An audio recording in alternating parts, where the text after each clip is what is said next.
goalkeepers have been showstoppers at 2023 Women's World Cup. It has been one of the stories of the tournament so far.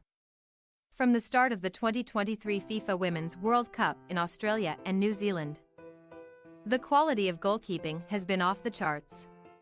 The early games in the group stage produced a highlight reel of spectacular, acrobatic, eye-popping stops, featuring, just to name a few, England's Mary Earps, Haiti's Curly Theus, Jamaica's Rebecca Spencer, Nigeria's Kayamaka Nadisi, Panama's Yeneth Bailey, and the Philippines' Olivia Davies McDaniel.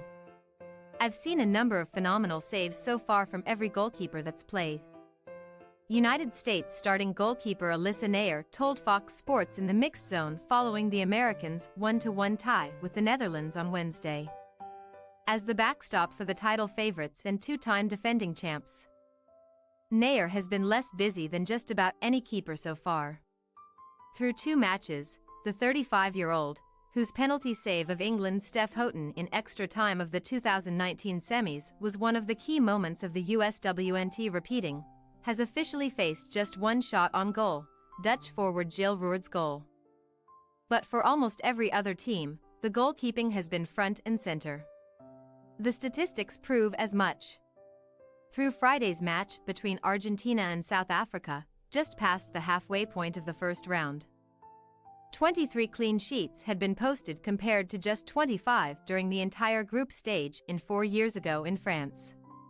There were also 3 scoreless games, most notably between Jamaica and France, in which Spencer made 5 saves against Les Blues. Through the first half of the first round, keepers were preventing 74% of all on-target attempts, up from 70% in France and 65% at the 2015 competition in Canada. The improvement is no accident.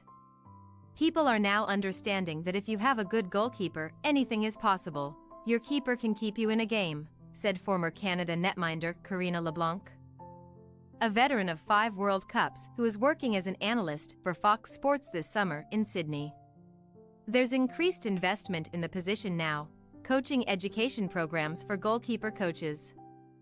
Even FIFA has a goalkeeping analysis that they're focusing on here at the World Cup. It's all part of it. The growth of the club game has played a major role, too. A decade ago, the National Women's Soccer League was just a year old. Few teams then had dedicated goalkeeper coaches. When I played, one time we had an equipment coach as our goalkeeper coach, said LeBlanc, who is also the general manager of the NWSL champion Portland Thorns. Now these are full-time positions. It has been the same story in Europe, where the popularity of women's club soccer has exploded in recent years. More money for keeper training has followed there, too.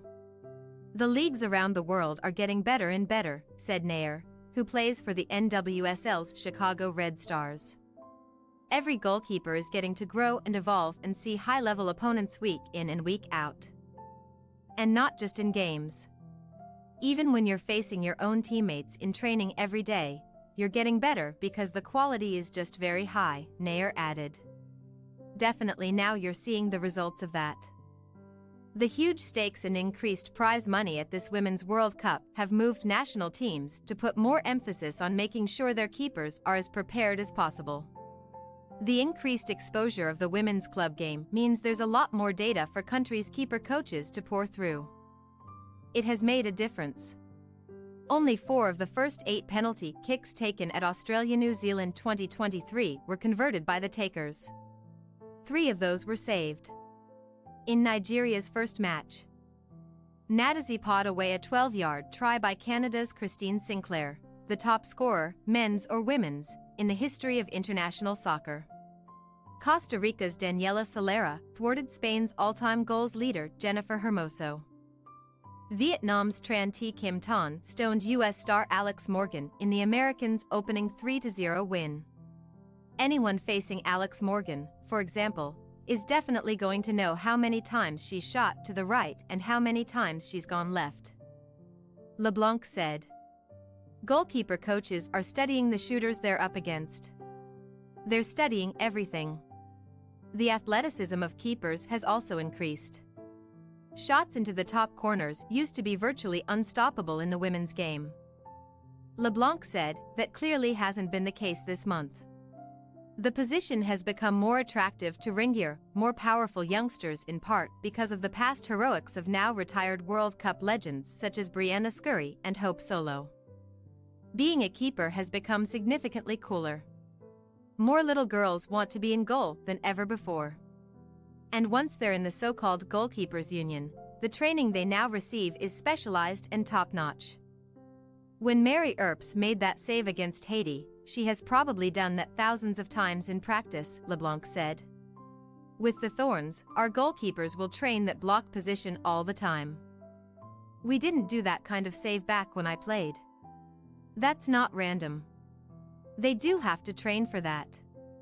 This new generation of keepers are more well-rounded soccer players today.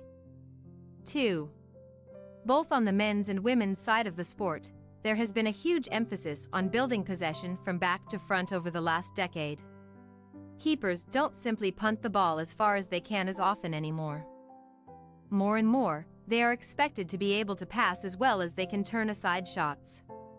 It used to be the goalkeeper was the last line of defense, but now it's the first line of offense. LeBlanc said. Goalkeepers are no longer just training shortstopping. You see keepers now, they're a key part of breaking a high press. I think it makes it fun. It makes it exciting. Added Nair of how her position has changed even since her first World Cup 8 years ago. It's always a new challenge to continue to evolve with the game. Thanks for your watching. Don't forget to click the subscribed button and hit the bell icon for more.